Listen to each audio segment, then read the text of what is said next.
Então, a gente vai falar aqui um pouquinho dos estados físicos da matéria. Relacionado aos estados físicos da matéria, nós temos, né, como eu disse para vocês, que ele traz a apostila para vocês, ela traz para vocês a questão um pouquinho da química.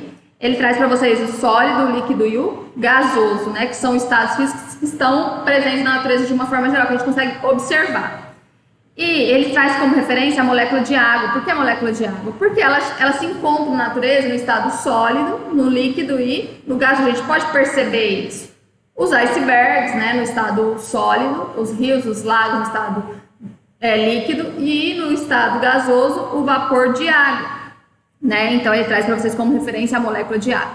A molécula de água ela tem um ponto de fusão e um ponto de ebulição. O que é isso? Um ponto de fusão é quando ela passa do estado sólido para o estado líquido, tá? No qual, né, o que acontece? Quando você retira o gelo do congelador, a temperatura do gelo é inferior a 0 graus Celsius, tá? É baixa, é negativa.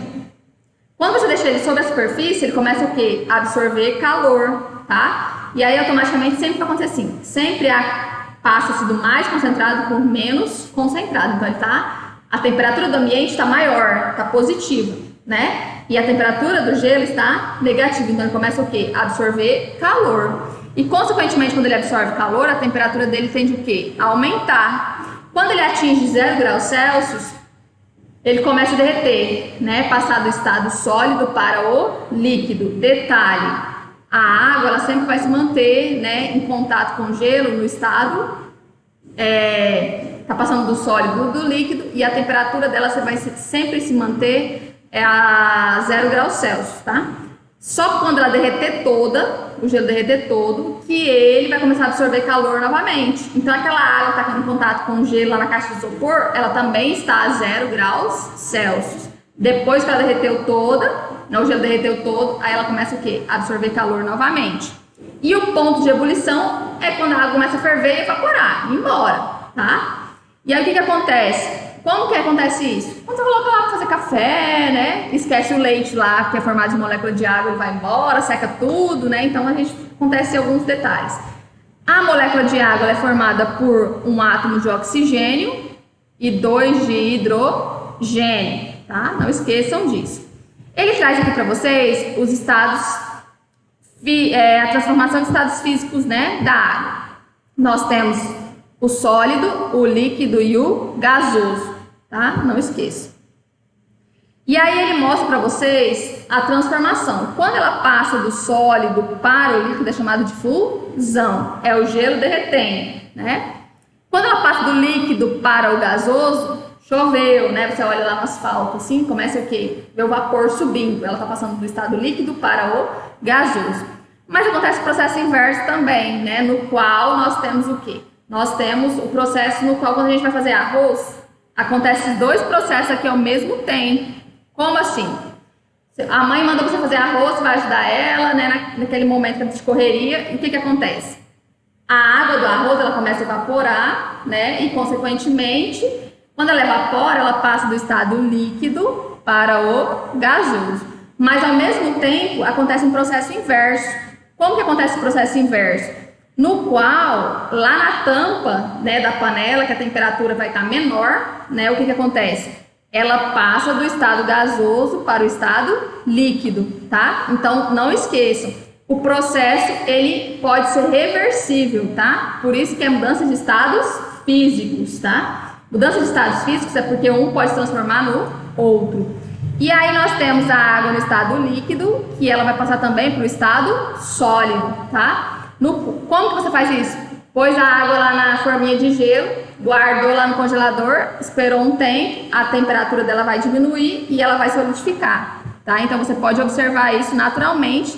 Na nossa casa a gente tem, né, as transformações de estados físicos. Ele traz para vocês 2 novas transformações de estados físicos, não esqueçam disso, tá?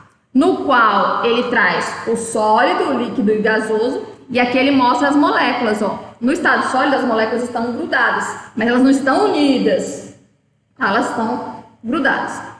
No estado líquido, elas estão soltas, porque elas têm um movimento. Você vê a água, né? Bateu o vento lá no rio, no lago, a água tem um movimento, porque as moléculas já têm um certo distanciamento.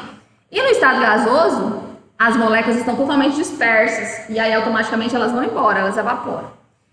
E aí ele traz para vocês 2 novos estados físicos que estão sendo estudados, que é o plasma, tá? E os condensados, né, de Bose-Einstein. Que é os bósons. O que é isso?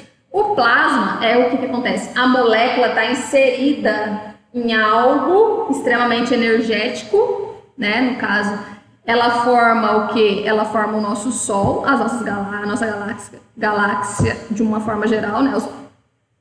Ele tem muita energia, né? Mas ele tem tipo um plasma, era como se fosse uma gelatina extremamente quente, que as moléculas ficam emergidas, ou seja, grudadas nesse plasma.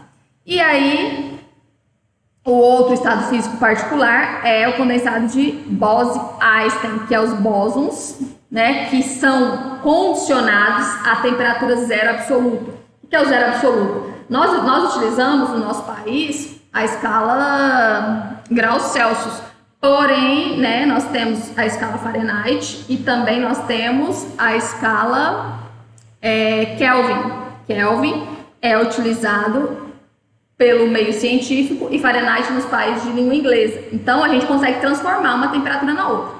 Detalhe, esse zero absoluto é em Kelvin, que no nosso caso seria extremamente frio, tá? Uma temperatura extremamente negativa. Então, o que acontece com a molécula? Ela se condensa, né? E aí ela passa a ser macroscópica. Porque daí a gente pode começar o quê? A observar ela, né? Quando ela é microscópica, você só vai conseguir observar ela com a utilização do quê? De um recurso, né? Que no caso é o microscópio. E aí ele traz para vocês, né? Eu trago para vocês aqui um recadinho, né? Só para vocês se cuidarem, né? Não esquecerem disso nunca. Eu cuido de você e você cuida de mim. E que espero, né, que logo estaremos juntos mais uma vez para que a gente, né, continue os nossos conteúdos. Estou com muita saudade de vocês, nono A e nono B. Fiquem com Deus, cuidem-se bastante, né? E tem uma quarentena dentro daquilo que é recomendado, tá? Não vai fugir aí por aí, ficar em festinha, resenha por aí, não. Ficar em casa, se cuidar da família. Fiquem com Deus, tá? Um grande beijo da professora Paula.